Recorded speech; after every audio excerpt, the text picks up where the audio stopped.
Oh iya, Seperti iya. itu. Saya tadi juga lihat tuh banyak Widya Iswara. Widya Iswara. Widya Iswara tuh apa, Bu? Widya Iswara itu dosennya pegawai kalau mau ini.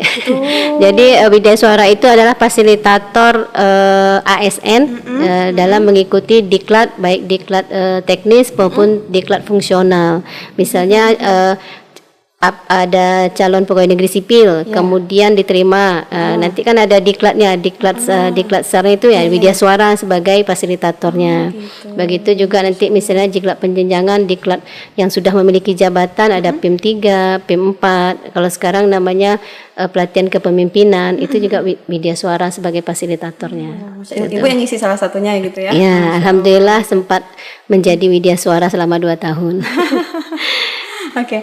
Nah, kalau sebagai psikolog, kalau apa namanya di rumah Ibu buka praktek kah? Buka praktek. Psikolog. Iya. Banyak kah yang datang, Bu? Cukup banyak ya. Hanya saja memang secara operasional dan teknisnya itu menyesuaikan dengan waktu. Karena memang saya di secara saya juga sebagai ASN di salah satu OPD. Di saat jam kerja memang saya tupoksi utamanya menyelesaikan tugas-tugas saya dan pekerjaan sebagai ASN, sehingga praktek saya sesuai dengan waktu yang tersedia, memang seperti itu. Kalau banyak kasus ya cukup banyak. Kalau untuk di Bengkalis ya dinamika kasusnya juga luar biasa beragam, mulai dari permasalahan keluarga, saya kasus permasalahan suami dan istri, kemudian permasalahan yang paling banyak itu permasalahan anak. Sebetulnya anak itu baik masalah perilaku anak yang sekarang terutama yang lagi ngetren itu sebetulnya ketergantungan gadget, yang sudah mengarah mulai dari tidak fokus dalam belajar, kemudian gangguan perilaku sudah malas sekolah sampai kepada gangguan jiwa. Itu sudah muncul sebetulnya untuk di Bengkalis. Kemudian juga permasalahan-permasalahan tumbuh kembang anak. Misalnya untuk mendeteksi anak-anak yang mengalami gangguan-gangguan pertumbuhan dan gangguan perkembangan, khususnya misalnya anak-anak yang mengalami gangguan autis, kemudian ADHD dan lain-lainnya. Itu kan perlu memang ditegakkan diagnosanya oleh ahli oleh psikolog agar nanti untuk kedepannya itu tepat baik dalam intervensi maupun kelanjutan pendidikan. Sebelum lebih jauh, Bu, saya penasaran, psikolog sama psikiater itu bedanya itu gimana berbeda. Kalau beda. Psikolog itu memang dari S1-nya psikologi, kemudian melanjutkan ke profesi psikologi. Itu harus linear gitu. Kalau psikiater itu basicnya S1-nya itu dokter. Kemudian melanjutkan ke kesehatan jiwanya menjadi psikiater. Nanti intervensinya itu berbeda.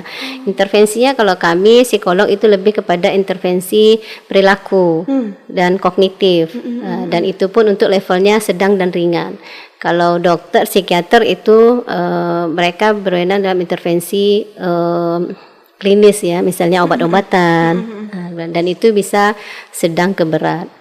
Nanti sampai dirujuk ke rumah sakit jiwa untuk tindakan lanjutannya. Tapi berkaitan erat sebetulnya, hanya saja berbeda wewenang dan penanganannya. Di Bengkalis ada psikiater nggak, Mbak? Psikiater ada, kita sudah di Rumah Sakit Umum Bengkalis sudah ada Ibu Rita, psikiater kita. Oh gitu, oke. Kalau untuk kasus-kasus yang datang ke Ibu, apa namanya? Ada nggak sih yang misalnya stres, yang depresi? Banyak sekali. Banyak, Bu. Bahkan kecenderungan di tahun 2024 ini datang-datang itu dengan kasus depresi. Banyak sekali. Dan depresi, kalau mungkin tren tahun-tahun sebelumnya itu depresi, gangguan depresi ya yang datang ke praktek saya itu lebih kepada usia dewasa. Usia dewasa artinya orang sudah menikah atau sudah bekerja. Kalau di tahun ini itu trennya anak remaja SMA dan masa kuliah awal itu datang sudah dengan depresi. Biasanya karena apa? Permasalahannya sangat personal sebetulnya, masing-masing berbeda, tapi lebih kepada permasalahan kerentanan jiwa anak-anak remaja yang kasus saya alami itu yang mereka memang tidak mampu mengelola konflik-konflik personal gitu. Kalau kita lihat, kalau kita mau bandingkan permasalahan secara global, sebetulnya permasalahan yang dihadapi oleh remaja-remaja kita ini permasalahan yang artinya masih bisa, permasalahannya masih levelnya itu belum sangat berat sekali dan masih banyak jalan untuk menyelesaikan. Tapi ternyata mereka ini tidak memiliki referensi yang cukup baik untuk menyelesaikan permasalahan. Atau lingkungan juga tidak. Dan juga support system. Support system itu baik di keluarga, teman dan juga sekolah. Nah, ini yang akhirnya tahu-tahu orang tua jadi banyak juga orang tua begini datang ke saya nggak tahu anak saya kok sampai seperti ini, tahu-taunya udah seperti ini. Nah, itu kan menandakan banyak hal sebetulnya yang tersirat. Kemana saja si anak kita atau kemana saja si orang tua. Nah, artinya anak ada di rumah gitu. Anak baik-baik saja terlihat secara fisik, tapi ternyata tidak secara psikologis. Yang itu ternyata tidak terdeteksi oleh orang tua. Nah, sebetulnya ini menggambarkan bahwa hubungan yang tidak baik-baik saja, hubungan yang tidak harmonis, atau hubungan yang tidak dekat antara orang tua dan anak. Nah, seperti itu. Biasanya kalau misalnya yang anak-anak remaja dan kuliahan tuh mereka datang sendiri apa bareng orang tua, Bu? Sebagian besar dengan orang tua. Bahkan ada kasus yang saya tangani itu luar biasa. Sedikit heroik. Jadi anaknya salah satu keluarga di Bengkalis, anaknya itu sudah bersekolah di Pulau Jawa, kemudian mengalami pemasaran psikologis yang cukup berat, yang akhirnya ya harus izin hanya untuk kita selesaikan permasalahannya di sini ya. Itu luar biasa.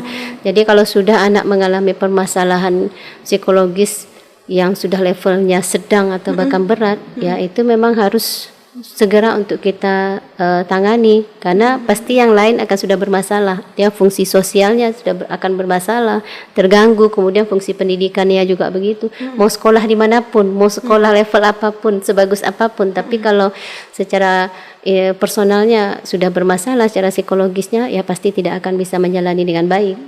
Iya, Masya Allah. Iya benar. Jadi kita kesini, Bu, mau bahas tentang tadi kan Ibu juga bilang kan, maksudnya yang datang ke Ibu itu memang banyak, misalnya anak-anak gitu ya, maksudnya orang tua yang bawa anak-anaknya yang kecanduan gadget atau apalah jenisnya gitu ya, dan hubungan antara anak dan orang tua gitu. Nah, saya baru-baru nih beberapa hari ini saya ada inilah ya, kenalan lah istilahnya, Ibu ya. Saya cerita juga di rumah gitu ya, anaknya kayaknya baik-baik saja gitu kan, kayaknya baik-baik saja, tapi dari cerita yang saya dengar gitu ya, misalnya orang tuanya sudah kayaknya tidak peduli sama anaknya lagi gitu, sampai anaknya masuk sekolah ini gitu, tiba-tiba setelah anaknya masuk sekolah, salah satu orang tuanya bilang, kok masuk ke sana, kenapa nggak ke sini gitu ya, padahal anaknya sudah sibuk nih bahas di sekolah gitu. Habis itu juga yang saya rekam ya, Bu ya, dari cerita itu tidak, maksudnya anaknya ini tidak terlalu dipedulikan. Kadang misalnya malam itu dia tidur rumah teman juga nggak ditanya-tanya, pulangnya ya biasa aja. Kedua orang tuanya juga kayaknya sudah tidak terlalu harmonis, tapi kami melihat ya, kayaknya anaknya oke-oke aja. Itu benar nggak sih, Bu? Oke-oke aja tuh kayaknya kalau kita nampak tampilan luarnya gitu. Dengan kondisi kalau yang bilang begitu. benar atau tidak, kalau kita berdasarkan ya kasus atau kan teori yang kita pahami, itu pasti tidak akan baik-baik saja. Walaupun mungkin dia akan melihatkan good looking, tersenyum, dia mungkin oke-oke aja sama temannya, itu kan penampakan luarnya. Tapi bagaimana sebetulnya psikologisnya, karena sebab akibat itu pasti akan ada hubungan yang erat. Artinya anak akan tumbuh dan berkembang dengan baik, sehat, kemudian secara positif itu berkembang secara maksimal apabila memang didukung oleh lingkungan keluarga yang juga sehat, harmonis, kemudian antara orang tua satu visi dalam mendidik anak gitu. Terbangun komunikasi yang baik, kemudian anak juga mendapat dukungan, mendapat support dalam pertumbuhan dan perkembangan, dan termasuk dalam misalnya sekolah atau pendidikan. Tapi kalau itu kemudian tidak terjadi, bisa kita pastikan bahwa itu tidak akan tidak baik-baik saja. Seperti itu. Artinya kalau hubungan yang baik, anak itu lingkungan terdekat mereka adalah keluarga. Di saat ada masalah, sebetulnya keluarga lah orang pertama yang dicari. Itu ya kan, Bu ya? Ya, seperti itu. Kalau kemudian di saat misalnya ada masalah atau misalnya sampai tengah malam harus di rumah kawan, artinya lingkungan terdekatnya adalah teman. Sementara mereka kan masih usia anak. Iya. Kalau saya pahami usia sekolah. Usia sekolah itu kan secara ekonomi mereka belum mandiri. Benar. Mereka belum memiliki rumah sendiri dan lainnya. Artinya sebetulnya lingkungan utama mereka itu masih keluarga. Harusnya Ya, begitu ya, Bu, begitu. Artinya kalau sudah di luar dari itu berarti ada sesuatu yang tidak baik-baik saja. Tapi apakah kemudian misalnya tadi kan dia punya lingkungan teman. Kalau misalnya lingkungan teman ini adalah ya support system tadi Ibu sebutkan ya, yang tepat lah istilahnya, apakah itu bisa membuat dia bisa apa ya? Bebannya bisa berkurang atau gimana, jadi lebih baik, bisa nggak? Support system itu bisa positif bisa negatif. Namun bisa kita pahami bahwa peran ayah dan ibu itu sebetulnya tidak bisa tergantikan oleh yang lain. Benar, itu akan berbeda ya. Misalnya dukungan dari seorang teman, baik-baik aja lah bro, tenang aja lah bro, itu akan berbeda. Itu support psikologisnya. Tapi secara fitrahnya ayah dan ibu tuh punya kasih sayang.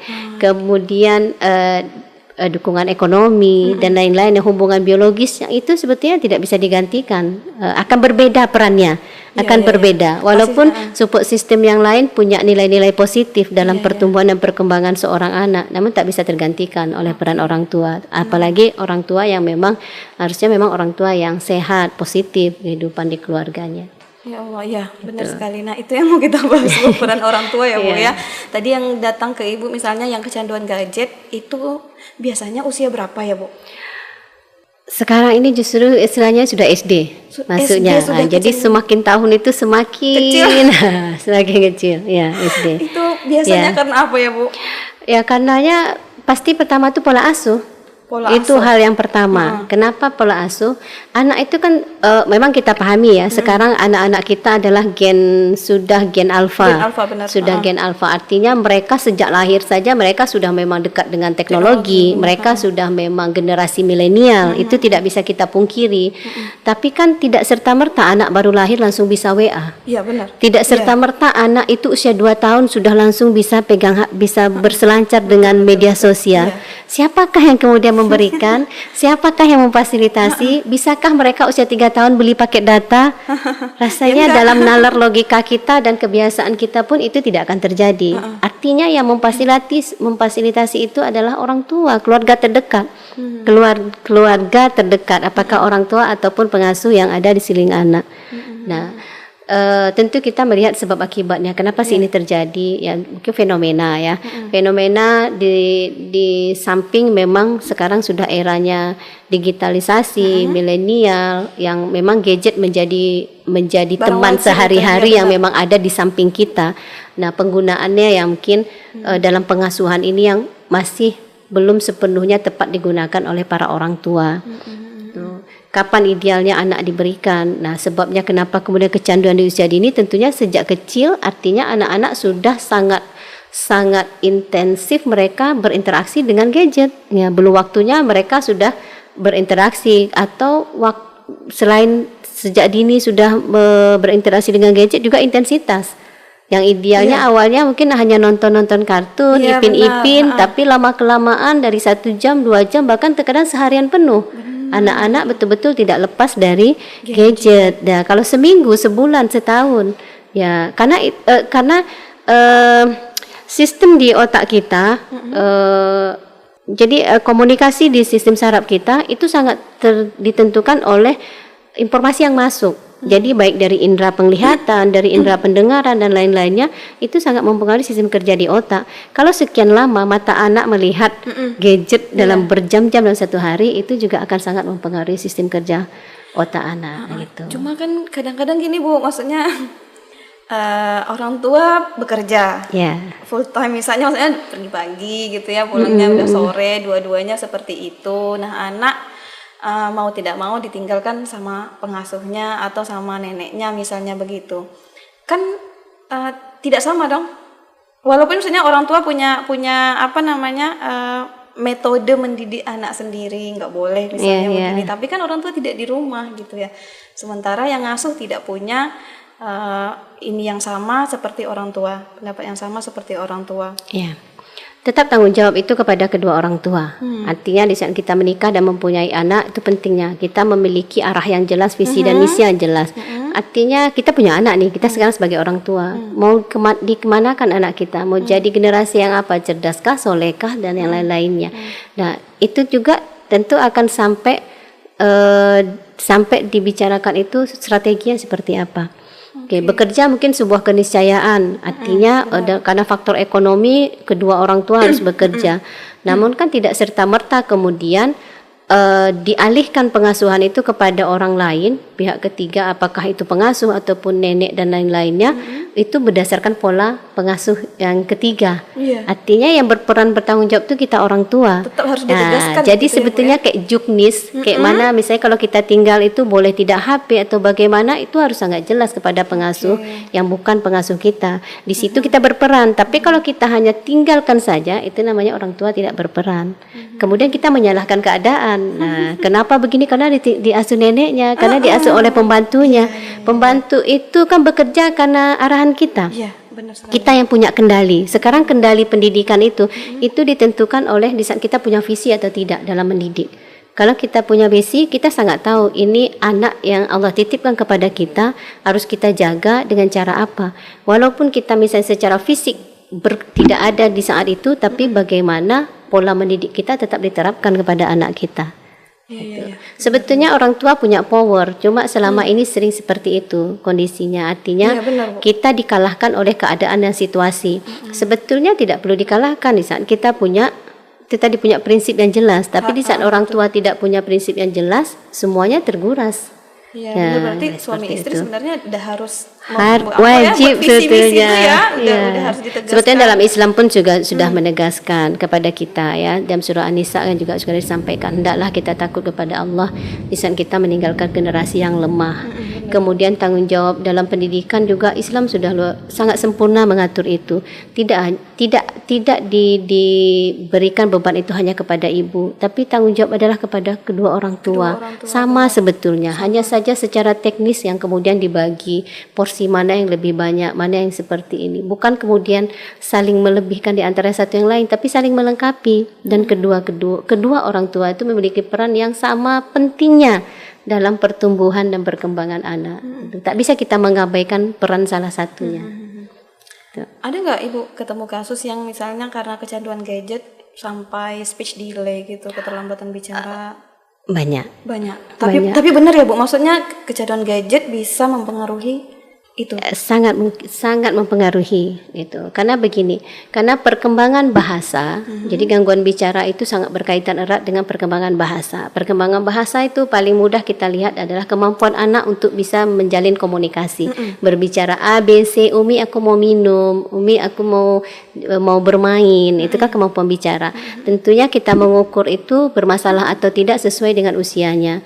Misalnya anak usia 2 tahun, mereka idealnya sudah bisa mengucapkan 2 suku kata, Umi minum gitu. 2 tapi tahun begitu, 2 tahun misalnya. Tapi ada anak yang misalnya sudah 4 tahun baru Mi, atau kalau mau minum pokoknya nangis-nangis. Orang tua yang tahu menangis gitu, sudah misalnya 4 tahun. Itu kan sudah bisa kita lihat perkembangan bahasanya sudah bermasalah. Nah, di saat kita lihat riwayat misalnya secara medis apakah ada potensial mengalami gangguan otak yang berkaitan dengan gangguan bicara, misalnya apakah pernah kejang, apakah lahirnya dengan resiko, ternyata clear misalnya, lahir normal, tidak ada resiko, tidak ada penyakit, kemudian perkembangan yang lain kita sinkronkan juga oke, baru bisa kita katakan dia murni speech delay. Atau speech delay itu lebih karena minimnya stimulasi. Jadi karena faktor eksternal, bukan karena faktor internal yang dibawa oleh anak, seperti itu. Artinya memang di saat anak bisa mengucapkan satu kata, dia merupakan hasil dari proses panjang. Dia harus dengar dulu kata itu, dia harus kenal itu minum, dia harus dicontohkan, dia melakukan berulang kali, baru dia bisa menyebutkan Umi haus, dia mau minum, haus itu minum. Nah, seperti itu. Itu proses yang kompleks. Tapi kalau orang tua tak hadir, tak ngajarkan, cuma HP, cuma ini ya itu enggak utuh jadinya pembelajaran. Anak mungkin tahu itu minum, perilaku minum, tapi dia tak bisa menyebut atau menunjukkan perilaku yang adaptif, yang normal, bagaimana saatnya dia haus dan dia harus minum. Iya, soalnya saya ada kenalan Bu. Saya kenal dia, dan dia punya anak waktu itu umur 7 bulan kayaknya. Dan saya agak shock gitu ya Bu ya, maksudnya lihat anak 7 bulan nonton di HP gitu dengan sangat-sangat, pokoknya waktunya lama, dan dia pun kayak kita kalau lihat gitu kayak lucu-lucuan gitu kan, lucu anaknya, apalagi kalau misalnya dia mode yang geser-geser kan imut kan ya, tangannya geser-geser gitu. Tapi ternyata sampai sekarang saya baru kayaknya gadget lah yang pengaruhi dia. Memang terlambat sekali bicaranya Bu. Sekarang usianya udah hampir 5 tahun. Baru bisa mengucapkan 1-2 kata ya. Begitulah. Yeah. Kayak pengalaman lah, pengalaman saya kayaknya memang bener ya Bu ya. Gadget itu sepengaruh itu. Bu, baik, kita kayaknya ke ini deh, peran orang tua. Sekarang kayaknya ya di medsos itu banyak tuh kata-kata yang keluar tuh, misalnya Indonesia tuh negara patriarki katanya ya. Pokoknya perempuan itu di rumah ngurus suami, ngurus anak. Laki-laki yang penting cari nafkah, anak yang ngurus adalah istri gitu. Gimana pandangan Ibu seperti itu? Ya, peran orang tua itu memang sangat dipengaruhi oleh banyak hal, baik secara sosial, kemudian budaya, kultural, dan juga tentunya ekonomi juga sangat mempengaruhi. Nah, kita kembali apa yang mau dijadikan dasar. Tentunya sebetulnya kita bersyukur, kita sebagai seorang Muslim, kita memiliki pedoman yang sempurna gitu ya, pedoman yang lengkap. Ya, dalam Islam itu sudah diberikan sudah arahannya sangat jelas bagaimana orang tua berperan gitu ya. Artinya antara ayah dan ibu seperti tadi saya sampaikan itu memiliki tanggung jawab yang sama besarnya, mengantarkan anaknya menjadi seorang hamba Allah yang bertakwa. Itu sudah sangat jelas. Seperti itu. Nah, namun budaya itu mungkin berbeda-beda antara satu daerah dan daerah yang lainnya gitu ya. Misalnya budaya yang patriarki, artinya peran ayah itu lebih kepada subsektor ekonomi. Nah, tapi sebetulnya dalam praktek di masyarakat tidak kemudian serta-merta ayah itu hanya bekerja sebetulnya. Di masyarakat kita pun kalau kita lihat budaya turun-temurun, ayah juga berperan sangat penting dalam mendidik anak-anak. Saya masih merasakan mungkin zamannya kita sudah Gen X ya, gen di bawahnya kita lagi sebelumnya itu peran ayah juga sangat penting, bukan hanya peran ekonomis yang kita rasakan, bukan hanya peran ayah sebagai pencari uang atau sumber pencarian ya, tapi ayah juga sebagai figur yang kita pahami, figur yang memberikan contoh disiplin. Misalnya kalau zaman dulu kita masih dengar cerita kalau maghrib itu sudah harus di rumah. Benar. Maghrib itu sudah harus mengaji. Itu peran ayah luar biasa gitu. Di saat ayah sudah menunggu di pintu, berarti semua anaknya sudah harus berada di rumah. Nah, artinya tidak serta-merta juga kita mengkambing hitamkan budaya sebagai kemudian kelemahan kita dalam menerapkan pengasuhan yang tepat. Kita juga harus lihat praktek-praktek pengasuhan di masyarakat seperti itu. Ada yang memang ayahnya terlibat langsung hadir, dan ada yang memang tidak ya, gitu kan Bu? Maksudnya yang nampak gitu kan ya. Kemarin itu ada yang buat status salah Indonesia itu termasuk fatherless country katanya gitu kan ya. Tapi ada yang komen fatherless country dari mana, kan nggak ada penelitiannya, ya patriarki aja gitu ya. Tapi kan kenyataan memang banyak di masyarakat yang memang kayaknya pengasuhan anak tuh memang udah ibu gitu, ibu, ayah tuh udah sektor ekonomi udah gitu loh pokoknya. Nanti udah pulang misalnya, ya dia nggak ngurus anak lagi ya, cuma main-main sebentar atau apa, pokoknya ibu lah sempat di rumah gitu Tapi tadi kan ibu juga bilang ya,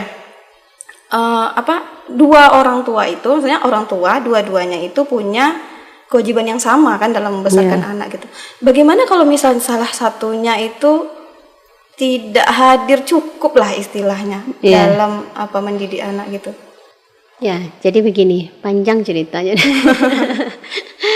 Ya, kalau kita bicara dalam konsep ideal seperti itu ya. Konsep ideal. Nah, tentunya dalam konsep ideal baik dari tinjauan Al-Qur'an maupun secara keilmuan ilmiah gitu ya, teori, konsep ideal itu sebetulnya itulah yang paling baik.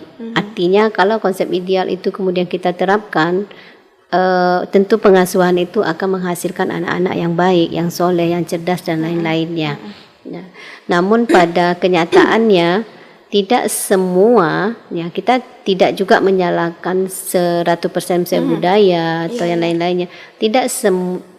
Tidak semuanya dua individu dewasa yang mau menikah itu siap menjadi orang tua. Itu sebetulnya. Jadi yang perlu sebetulnya kita pahami juga bahwa untuk menikah itu perlu kesiapan, siap mental, siap ekonomi dan lain-lainnya. Untuk menjadi orang tua juga begitu sebetulnya. Bukan berarti otomatis setelah menikah kita punya anak udah jalani saja semuanya. Semuanya itu harus disiapkan. Artinya harus siap menjadi seorang ayah, siap menjadi seorang ibu. Tidak hanya kita menyiapkan ekonomi, bagaimana anak kita sekolah, bagaimana beli susunya, tapi juga ilmunya kita harus siap. Bagaimana parentingnya, bagaimana mendidiknya, itu juga harus siap gitu. Nah, andainya jika ini kemudian tidak dalam kondisi tidak siap ya, kemudian yang terjadi apa? Praktek pengasuhan yang paling banyak kita temui itu adalah praktek pengasuhan turun-temurun jadinya. Artinya bagaimana dulu kedua orang tua diasuh oleh orang tuanya dulu, maka tidak akan jauh berbeda prakteknya, itu juga lah yang akan diterapkan. Persis, misalnya cara mendisiplinkan dan lain-lainnya seperti itu. Sementara dunia sekarang itu sudah berubah. Ya, dunia itu bukannya berubah tapi cepat sekali berubah. Dan gen saja sudah berubah kan, X, Y, Z, alpha. Kita sekarang mau menerapkan pola pengasuhan gen X ke gen alpha itu sudah sangat tidak relevan. Perlu ubah sua yang harus sangat cepat. Nah, apakah kemudian kita mengasuh hanya pakai mulut saja enggak juga efektif? Gadget juga sangat berperan penting dalam memberikan pengasuhan kepada anak, parenting, asalkan dengan cara yang tepat. Nah, seperti itu. Jadi itu yang harus artinya kedua orang tua itu juga harus siap gitu, seperti itu. Jadi jika kedua orang tua menerapkan perannya dengan baik dan tepat, ya insya Allah keluarganya akan, ya permasalahan keluarga itu pasti ada, tapi permasalahan itu akan bisa terselesaikan dengan baik, dengan tepat gitu, termasuk dalam mendidik anak-anaknya. Nah, itu artinya anak-anak boleh berinteraksi misalnya dengan gadget tapi ada aturan. Anak-anak bisa mengakses misalnya internet tapi ada aturan. Ya seperti itu yang tepatnya itu. Bukan kemudian diberikan keleluasaan sebebas-bebasnya. Nah, terkait dengan fatherless sebetulnya memang belum ditemukan juga ya kapan sih sebetulnya istilah ini betul-betul booming kemudian muncul gitu ya gitu. Tapi itu yang paling mungkin mudah untuk menggambarkan kondisi. Memang Indonesia sempat mendapat julukan lah fatherless country gitu ya, yang ketidakhadiran ayah itu cukup tinggi. Nah, salah satu yang pernah melakukan penelitian yang artinya secara ilmiah itu Ibu Eli Risman, psikolog Indonesia. Itu emang pernah melakukan penelitian. Rank waktunya kalau saya tak salah tuh di 2028 situlah sampai beberapa tahun itu. Dan sempat itu booming juga karena beliau Ibu Eli Risman itu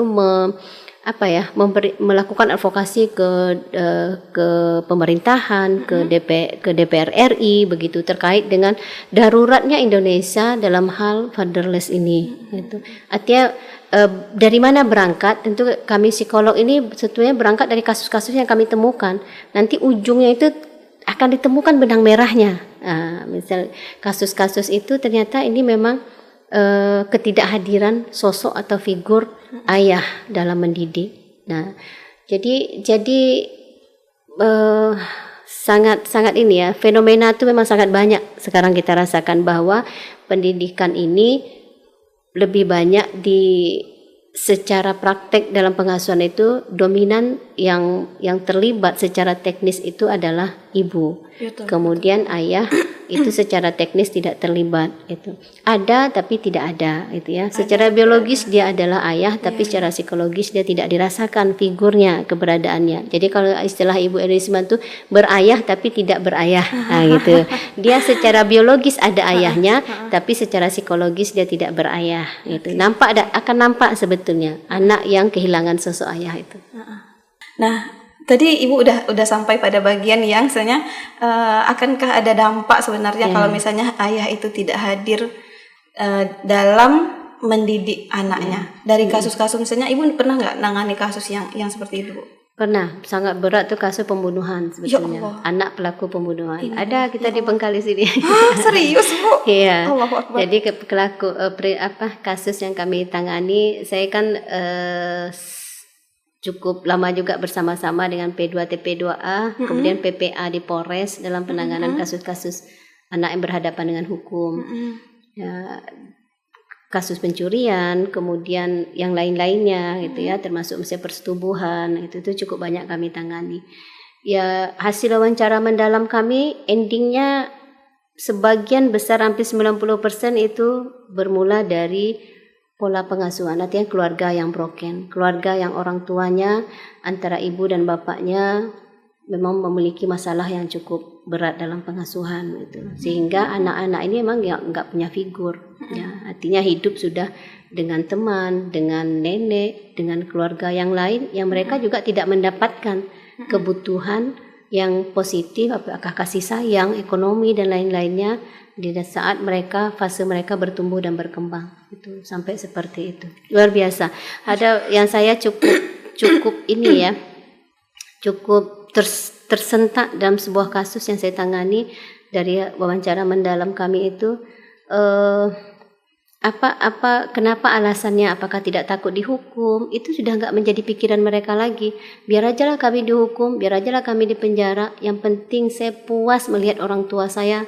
Mereka sampai artinya mereka punya dendam yang sangat mendalam gitu. Hanya mencari kepuasan biar orang tuanya tahu kalau anaknya seperti ini. Nah, itu sebetulnya mereka harapkan. Apa sebetulnya? Mereka hanya butuh diperhatikan. Nah, itulah sebetulnya. Mereka mengabaikan itu, mau sakit fisik seperti apa di jalanan, mau mereka ditahan di penjara. Itu bagi mereka sengsara itu tidak seberapa dibandingkan penderitaan psikologis mereka sebetulnya. Mereka hanya butuh pengakuan, ingin menunjukkan. Dan sampai seperti itulah permasalahan anak-anak itu sebetulnya menyimpan dendam, luka yang sangat mendalam, begitu. Sampai seperti itu. Apa? Dekat sikit. Oke. Aduh, ya Allah. Aduh, saya merinding. Jadi, biasanya itu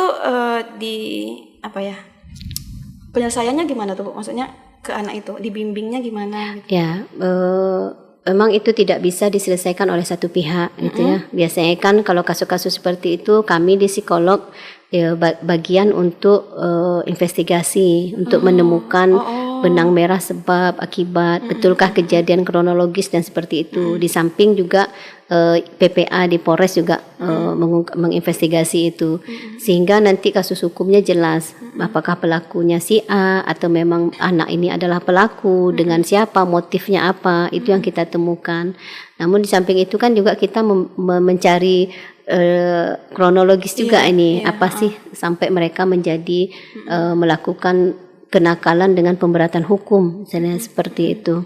Ya, itu. Kemudian penanganan selanjutnya itu kita juga bekerjasama dengan Dinas Pemberdayaan Perempuan. Nah, Pemberdayaan Perempuan nanti biasanya juga kalau anak ini kan penanganan hukumnya akan berbeda. Ya, mereka dilindungi juga secara hukum, seperti itu. Penanganannya maksudnya ke anaknya, Bu, ada pembinaan lanjutan kah atau gimana gitu ya? Iya, itu sebetulnya menjadi masalah kita juga ini. Saya juga sering di saat saya terlibat aktif di tahun-tahun sebelumnya itu masih banyak kita terlibat itu di awal ya, penemuan kasus untuk mengidentifikasi. Namun untuk pembinaan itu kita belum bisa terlibat banyak. Memang masih berkaitan dengan program, kemudian juga anggaran, karena kan kasus ini juga dari kecamatan-kecamatan, desa yang kita memang masih sulit untuk menjangkau. Tenaga juga kita masih kurang. Biasanya memang dilakukan evaluasi, monitoring, tapi secara berkala. Kalau pembinaan secara intensif oleh satu lembaga itu sepertinya kita belum betul-betul memiliki langkah-langkah ke situ lah. Mudah-mudahan itu menjadi beban moral juga sebetulnya. Benar. Paham. Selain tadi itu kan dampaknya kekerasan ya, Bu ya, maksudnya ketidakhadiran orang tua itu kan dampak kekerasan. Ada nggak, Bu, dampak lain gitu terhadap anak? Misalnya saya kayaknya pernah dengar kalau ternyata LGBTQ itu hadir juga gara-gara broken home yang banyak gitu. Jadi ya di saat tumbuh dan kembangnya anak sebetulnya butuh dua-duanya ya figurnya. Figur ibu dengan attachmentnya, dengan kasih sayangnya, figur ayah itu akan berbeda gitu ya, akan berbeda dan kedua-duanya itu butuh. Di saat salah satu kemudian kurang, tentu pondasi kepribadian anak juga menjadi tidak kuat. Nah, begitu sebetul dampaknya. Tapi kasuistik per satu anak, laki-laki dan perempuan itu agak berbeda sebetulnya dan dinamis ya. Masing-masing keluarga tuh punya pola tersendiri. Itu ketidakhadiran ayah. Tentunya kalau kita bicara fatherless ini ya, ketidakhadirannya itu jangka waktunya lama. Bukan kemudian ayahnya pergi seminggu, kemudian itu oke-oke saja, tidak seperti itu. Artinya ketidakhadiran figur ayah ini bisa betul-betul ayahnya tidak ada, bisa meninggal, atau misalnya secara fisik bekerja di luar kota, yang misalnya pulangnya hanya 6 bulan sekali, setahun sekali, atau bahkan hanya beberapa tahun baru pulang sebentar. Atau juga kondisi fatherless ini adalah ayahnya secara fisik ada setiap hari di rumah, tapi secara psikis yang tidak terbangun koneksi, tidak terjalin hubungan gitu ya, bersama-sama tapi tidak ada kebersamaan. Nah, berdampak, tidak sangat berdampak gitu ya, karena itu tadi ada peran ayah yang tidak bisa digantikan oleh ibu. Begitu juga sebaliknya. Nah, contoh ya untuk anak perempuan itu sangat perlu peran ayah itu, figur seorang laki-laki itu, untuk mereka mengidentifikasi, mengenal lawan jenis sebetulnya. Ya, termasuk dalam pemenuhan kasih sayang. Jadi begini, anak perempuan itu harus cukup sebetulnya tangki cintanya, tangki kasih sayangnya, dan itu tidak didapatkan hanya dari ibu. Jadi perhatian seorang laki-laki itu akan berbeda dengan perhatian dari seorang ibu. Nah, seorang ayah yang kemudian tidak pernah memuji misalnya, tidak pernah membelai anaknya, itu akan berbeda rasanya bagi seorang anak perempuan yang sangat jarang atau bahkan tidak pernah mendapat pujian dari seorang ayah. Nah, apa dampaknya? Mereka nanti akan mencari figur itu di luar. Nah, sementara itu butuh, secara fitrah itu kebutuhan. Anak perempuan apalagi sudah masuk ABG remaja, itu secara seksual mereka tuh hormon seksualnya sedang tinggi-tingginya. Nah, mereka butuh diperhatikan, itu sangat-sangat penting gitu. Di saat itu tidak didapatkan di rumah, mereka itu akan terpenuhinya dari luar. Nah, dari luar ini kita lihat dulu negatif atau positif yang mereka dapatkan. Nah, belajar lagi dari kasus yang kami tangani. Tinggi dari kasus-kasus anak perempuan yang menjadi korban kekerasan seksual, baik itu persetubuhan dan lain-lainnya, itu juga banyak yang kami temukan anak-anak yang memang begitu mudahnya tergoda dengan rayuan laki-laki. Jadi kalau rekonstruksi kasus itu sudah kita dalami, kok hanya dengan di SMS aja, di WA aja, ketemu aja sudah langsung bersetubuh. Nah, misalnya seperti itu. Cuma dibilang dibilang cantik aja itu sudah kelepek-kelepeknya itu luar biasa. Berarti dipuji sedikit padahal kan, tidak kenal loh. Nah, misalnya di kejadian itu mereka belum pernah ketemuan, tapi begitu berbunga-bunganya. Karena apa? Karena tak pernah selama ini begitu miskin dengan kasih sayang dalam hal yang pujian-pujian khususnya dari laki-laki, sehingga mendapat pujian dari laki-laki itu seperti sesuatu yang luar biasa. Begitu banyak sekali kemudian anak-anak yang korban kekerasan seksual ini akhirnya ya bukan terjebak ya, karena hal-hal yang seperti itu. Jadi peran ayah itu sangat penting. Memang ayah mungkin tidak banyak bicara, karakter laki-laki memang mereka tidak banyak dalam hal berbicara, tapi bukan berarti tidak bisa berbicara atau tidak perlu bicara. Ya, jadi bicara yang tepat, bicara yang perlu itu juga sangat perlu bagi seorang laki-laki. Hanya sekedar misalnya memuji anak gadisnya sudah pakai jilbab, cantik pada jilbab anak gadis ayah. Seperti itu tuh satu hal yang luar biasa loh bagi anak perempuan dan akan membentuk identitas dirinya. Ayah ini memperhatikan dia, atau dia nih cantik. Itu tuh luar biasa loh bagi anak perempuan. Dibandingkan dia tidak pernah mendapatkan itu. Nanti teman-teman mengejek misalnya, kamu ini tak cantik. Itu galaunya luar biasa loh anak perempuan. Jadi kalau dia misalnya di keluarga bilang anak gadis ayah cantik, orang lain mau bilang tak cantik pun dia sudah kuat secara konsep dirinya bahwa dia cantik itu. Walaupun itu tidak secara konsep diri itu terbentuk gitu. Nah, itu penting. Setuju banget. Jadi tolong bapak-bapak kasih pujian lah. Pujian dikit-dikit tidak masalah. Oke. Saya juga pernah ada nonton video yang lewat di Facebook kayaknya. Tapi orang luar ya Bu ya. Anaknya tuh kulit gelap gitu ya. Masih anak-anak ya, kulit gelap. Rambut yang keriting gitu ya. Tapi karena di rumah dia sudah dipuji sama orang tuanya, pokoknya kamu cantik gitu, bagaimanapun gitu. Jadi di luar tuh ketika ada yang bilang bully lah ya, bilang dia jelek, kulitnya gelap apa semua, dia kayaknya santai gitu, santai aja. Bener gitu ya. Berarti pujian itu walaupun sederhana penting banget ya Bu ya. Sangat penting membentuk konsep diri. Termasuk peran ayah juga sebetulnya dalam hal mendidik, memberikan melatih berani, keberanian. Itu didapat tuh dari figur ayah gitu. Kalau ibu itu justru kurang lah di situ. Ibu kan takut-takut ya. Karena ibu kini rata-rata kita lebih mencemaskan banyak hal. Benar, kita tuh kan karakteristiknya mengkhawatirkan banyak hal. Kalau di laki-laki itu tegas ya. Laki-laki kan cara berpikir itu tegas, step. Jadi kalau itu didapatkan dari ayah, itu bisa memupuk rasa keberanian yang luar biasa, rasa tanggung jawab. Itu dari ayah tuh jauh lebih efektif dibandingkan dari ibu. Nah, dengan cara apa sebetulnya?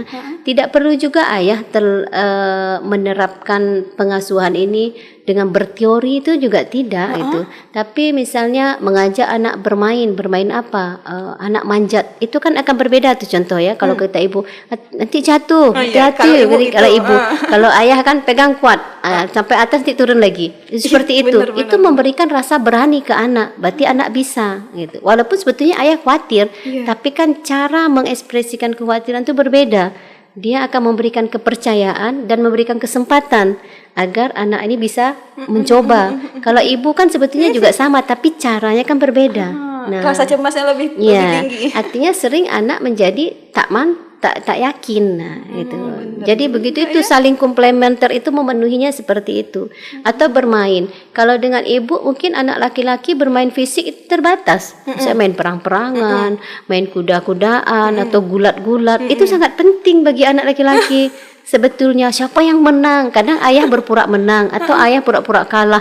Itu sangat penting gitu dalam bagaimana dia bisa menjadi pemimpin, dia memiliki kekuatan, dia hebat. Itu dalam bermain sehari-hari seperti itu luar biasa gitu. Iya benar juga. Berarti selain ngasih pujian, ayah juga harus sering bermain, harus terlibat dengan anak, ya? Jadi sebetulnya pengasuhan tanggung jawab yang sama itu kan tadi konsep. Nah, kemudian prakteknya adalah keterlibatan dalam pengasuhan. Keterlibatan ini sebetulnya tidak harus porsinya itu sama. Maksudnya ayah tuh lebih banyak mengasuh anak, itu tidak. Tapi dia harus ada terlibat dalam pengasuhan. Karena ayah memang banyak waktunya bekerja di luar rumah atau mencari nafkah. Tapi kan tidak sepenuh waktu. Nah, di saat kita tahu prioritas dan pendidikan, walaupun waktu ayah sedikit di rumah, tapi dia terlibat. Itu yang dibutuhkan sebetulnya. Keberadaannya di rumah, hadir dan terlibat dalam pengasuhan. Anak merasa bahwa anak merasa ada gitu, ya. Oke. Itu idealnya kan gitu, Bu. Ada ibu, ada ayah. Iya. Kalau single parent, Bu. Iya. Kalau single parent betul-betul ayahnya tidak ada, tentunya memang ya ibu memiliki tugas yang lebih berat ya. Artinya bagaimana ketidakadanya figur ayah itu bisa ada. Nah, apakah dengan ibu yang kemudian harus struggle lebih kuat menunjukkan bukan figur tapi misalnya mendisiplinkan tadi seperti itu, atau juga bisa digantikan dengan figur-figur yang terdekat, misalnya ada paman atau ada orang terdekat, itu bisa sebetulnya kalau memang betul-betul tidak ada ayah. Tapi tentu sebetulnya dalam konsep pembentukan kepribadian anak itu tidak akan sama sebetulnya ayah dengan ayah yang ayah betulan dengan yang bukan gitu ya. Karena Allah itu sudah memberikan fitrah yang luar biasa ya. Artinya di saat itu ada zuriat kita, itu kasih sayang itu akan berbeda. Ada orang tua ke anak ya. Itu sudah fitrah yang tak bisa kita pungkiri. Gitu. Semarah-marahnya ayah itu kan marahnya tidak akan mengurangi rasa sayangnya. Justru itu adalah ekspresi rasa sayangnya. Berbeda dengan mungkin laki-laki lain yang memarahi anak kita, itu karena memang emosinya. Saya nggak tahu ya Bu ya kenapa sama bapak saya kan ya. Nggak tahu kenapa saya itu ingat kalau misalnya padahal rasanya waktu itu masih kecil betul, kayaknya masih 3-4 tahun atau belum ya, tapi kayaknya saya tuh ingat setiap kali akan ditidurkan di buai gitu, saya dibacakan Al-Fatihah sama ayah, sama bapak gitu lah. Ingat sampai sekarang, nggak tahu lah kok bisa ingat gitu, tapi padahal masih kecil gitu. Tapi dengan begitu saya merasa apa ya, bapak itu sangat bertanggung jawab terhadap anaknya. Nah, seperti itulah. Oke. Sama diajar sepeda juga sama bapak juga pertama kali. Kalau apa ya Bu ya, kalau di tempat kita itu kan bapak-bapak kayaknya misalnya nih udah tahu dia harus terlibat dalam pengasuhan anak, tapi kalau merasa sulit mau terlibat dari mana dulu? Dari mana ya dia harus memulai juga mau terlibat dalam pengasuhan gitu? Iya, sebetulnya memang kalau kita lihat kan misalnya kalau parenting di masyarakat umumnya tentang menjadi ibu yang baik, bagaimana mengasuh anak, dan pesertanya itu ibu-ibu. Iya, kalau seminar parenting kebanyakan ibu-ibu. Tapi sebetulnya idealnya juga porsi itu juga harus ada untuk bapak. Jadi kadang wajar juga bapak galau nih, mengasuh anak tuh urusan ibu lah, nggak tahu ayah misalnya macam mana nak ngasuh anak, karena memang informasi tentang bagaimana menjadi ayah yang baik, bagaimana bisa berkomunikasi ala ayah dengan anak, itu juga masih sangat minim. Tapi untuk kita kalau di luar negeri sih sudah sangat terbuka sebetulnya. Ada kelas-kelas ayah tersendiri, bahkan ada pemerintah sudah memiliki program tersendiri untuk fathering ini. Bagaimana menjadi ayah yang baik dan positif, itu sudah ada programnya gitu, baik program pemerintah dan juga kelas-kelas menjadi ayah yang baik. Nah, kalau di kita mungkin itu masih kurang ya, masih minim, tapi bukan berarti tidak bisa. Sekarang dengan keterbukaan informasi semua sudah bisa sangat mudah diakses. Tinggal tergantung komitmen saja. Benar. Kalau seorang ayah yang memiliki saat ini berstatus ayah sudah memiliki anak, kemudian memiliki merasakan bahwa peran ayah ini menyadari peran ayah sangat penting dan berkomitmen ingin menerapkan bagaimana menjadi ayah yang baik, itu banyak kesempatan, banyak cara untuk bisa belajar. Memang harus belajar. Harus belajar ya. Harus belajar. Sumber ilmu sekarang sudah sangat terbuka. Artinya harus belajar dan harus dilakukan. Itu tidak sulit, sangat tidak sulit. Gitu. Sangat tidak sulit. Gitu. Seperti pepatah, ada kemauan, ada jalan. Ya, Bu, ya? Dan itu sebetulnya di saat ayah terlibat dalam pengasuhan secara teknis ya, ayah misalnya ikut gendong anak gitu, itu akan memvibrasikan kebahagiaan yang berlipat-lipat ganda bagi seorang ibu. Itu luar biasa. Jadi ada gini, saya baca di sebuah artikel, kalau fatherless di luar negeri itu dampaknya terlihat langsung ke anak, langsung terlihat jelas gitu. Yang fatherlessnya, orang yang tak ada, yang orang tua laki-lakinya tidak terlibat, itu langsung terlihat ke anak. Misalnya anaknya narkoba, anaknya minum-minuman keras, kemudian terlibat kenakalan remaja. Kalau di Indonesia sedikit unik. Justru fatherless ini sangat berdampak langsung tuh ke ibu, ke istrinya. Begitu. Keren juga gitu ya. Ada tren baru. Artinya ya memang kalau kita sudah menikah mungkin bisa kita pahami ya. Artinya beban berat dalam pengasuhan itu seolah-olah hanya ada di pundak seorang ibu. Ditambah lagi mungkin ayah yang dalam tanda petik tidak terlibat secara teknis, secara ini tidak terlibat langsung. Itu menjadi beban psikologi sendiri bagi seorang ibu. Dia tetap mengasuh yang secara fisik mungkin memang menguras energi, kemudian yang lain-lainnya juga, tapi secara psikis seolah-olah tidak mendapat dukungan. Nah, itu yang menjadi ininya. Berhubung ibu juga kerjanya di dinas sosial ya Bu ya. Kalau tidak salah saya dinas sosial ada LK3, benar Bu? Ya. Apa ya? Lembaga Konsultasi Kesejahteraan Keluarga. Lembaga Konsultasi Kesejahteraan Keluarga. Keluarga. Saya tak tahu kepanjangannya, tapi Ya.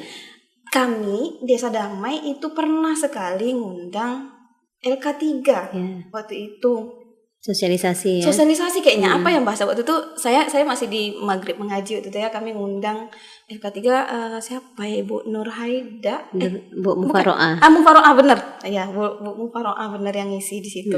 Nah LK3 apakah juga apa namanya tuh ya menerima laporan-laporan kekerasan dalam rumah tangga kah, atau misalnya ada yang tentang anak-anak yang kena kekerasan itu ke LK3 juga Bu? Ya. Jadi LK3 ini sebetulnya lembaga mitra di bawah Dinas Sosial. Memang dari kementerian itu ada, se-Indonesia itu ada. Jadi dia lembaga dibentuk bermitra di bawah Dinas Sosial.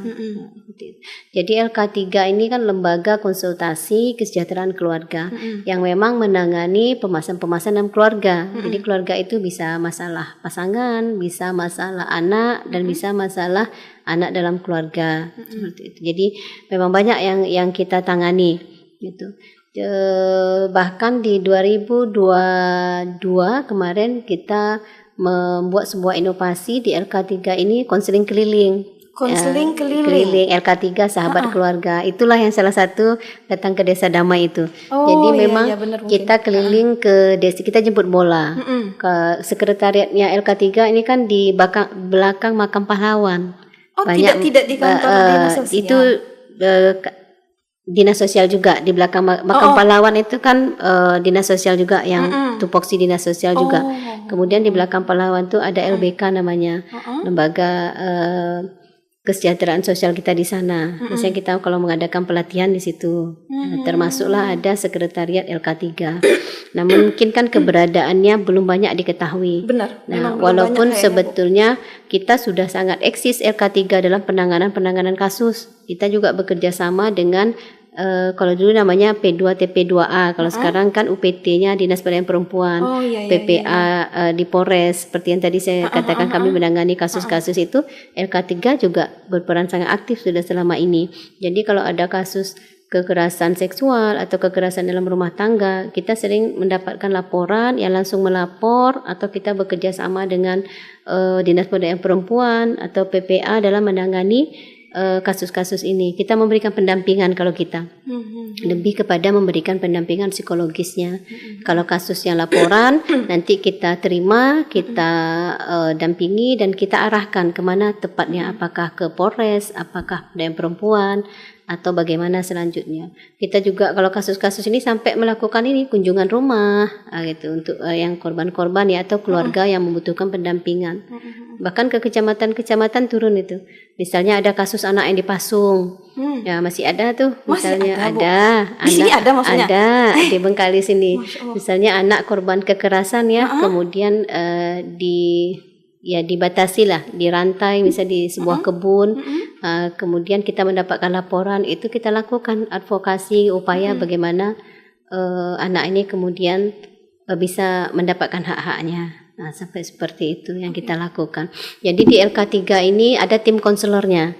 Kita sudah membentuk tim konselor, ada 2 jenis, tim konselor umum dan tim konselor lanjutan. Itu yang konselor umum itu ada sarjana psikologi di sana, ada teman-teman dari basic agama, ada ustadz, kemudian ada yang keahliannya hukum, itu bergabung. Nah di konselor utama kita ada psikolog, termasuk saya yang di sana, dan juga ada dosen Stein yang sebagai konselor utamanya. Jika kasus-kasus yang kita temui memang kasus-kasus yang cukup berat untuk kita tangani, misalnya kita sudah butuh terapi, misalnya ada anak yang trauma dalam kekerasan keluarga, mereka korban kekerasan orang tuanya, kemudian trauma, yang itu harus segera kita bantu dengan terapi. Konseling kelilingnya masih ada Bu? Masih berjalan sampai sekarang ya. Masih berjalan, tapi masih secara reguler. Gimana tuh konseling kelilingnya Bu? teknisnya kami keliling menyurati sekolah, kemudian desa. Di saat setelah kita surati bersedia kita datang dengan narasumber, kemudian kita lakukan edukasi, kemudian kalau yang ada konseling khusus permasalahan pribadi kita terima. Karena biasanya kita bawa mobil konseling keliling juga. Iya. Waktu itu kemarin datang dengan mobil. Ada mobil yang memang mobil itu untuk melakukan konsultasi. Jadi yang mau konsultasi naik Boleh, mobil itu maksudnya konseling keliling. Tapi kalaupun tidak bisa di saat itu, bisa menghubungi LK3 untuk melakukan konsultasi lebih lanjut. Oh gitu. Seperti itu. Terkait dengan tadi peran orang tua, maksudnya LK3 adakah mengadakan seminar khusus kah misalnya untuk parenting atau apa gitu? Kalau secara khususnya untuk saat ini belum ya, belum. Kalau sebelumnya ada, kita membuatkan sedikit sosialisasi seperti itu. Dan ya itu kita aktif misalnya kalau kita diundang atau kita yang melihat yang bisa bekerja sama dengan di sana ada momen-momen tertentu yang kita bisa berkolaborasi. Biasanya kita juga aktif untuk bekerja sama, dan kami juga aktif di RRI. Ini karena belum jalan aja ini untuk anggaran tahun ini. Ya, itu kami sudah 3 tahun terakhir ini aktif di RRI itu setiap hari Rabu. Jadi LK3 punya forum tersendiri dalam memberikan edukasi sosialisasi. Temanya itu kita sesuaikan gitu. Ya, pembicaranya dari tim LK3, baik psikolognya, kemudian ada yang di hukum, ada yang dari sisi spiritualitasnya itu. Kalau misal kami mau ngundang C, misal lah Bu ya, misalnya desa mau ngundang LK3 gitu, biasanya temanya tuh tema apa aja Bu? Apakah? Tentunya berkaitan dengan kesejahteraan keluarga. Keluarga bisa gitu. Antara suami istri, bisa masalah anak, bisa ini. Karena memang di situ tupoksinya. Terakhir lah Bu, terakhir. Sebelum Ibu tutup nanti ya. Apa namanya? Kemarin kayaknya Ibu baru menerima ini award Anugerah ya, ASN. Anugerah ya. Apa tadi ya saya baca? Saya lupa. Anugerah ASN 2023. Anugerah ASN 2023. Ya. Saya baru balik semalam. Iya baru ini memang baru menerima betul Bu. Bukan jadi gini, itu kandidat. Jadi kita alhamdulillah dari Menpan RB, Kementerian Pan RB kan ada penganugerahan anugerah ASN untuk tahun 2023. Sebetulnya proses ini sudah dimulai di 2023 yang lalu. Kita Kabupaten Bengkalis juga mengikuti itu, dan alhamdulillahnya di Riau kita yang mewakili itu Kabupaten Bengkalis untuk 3 kategori. Jadi kategori jabatan tinggi pratama itu diwakili oleh Pak Rinto, Kepala Bapeda Kabupaten Bengkalis. Untuk jabatan administrator terbaik diwakili oleh saya sebagai Sekretaris Dinas Sosial. Kemudian ada satu lagi best employee, itu diwakili oleh staf di kantor camat pinggir. Jadi 3-3-nya alhamdulillah kita lolos sampai ke nasional. Jadi kita mewakili Riau sebetulnya, bukan hanya mewakili Kabupaten Bengkalis.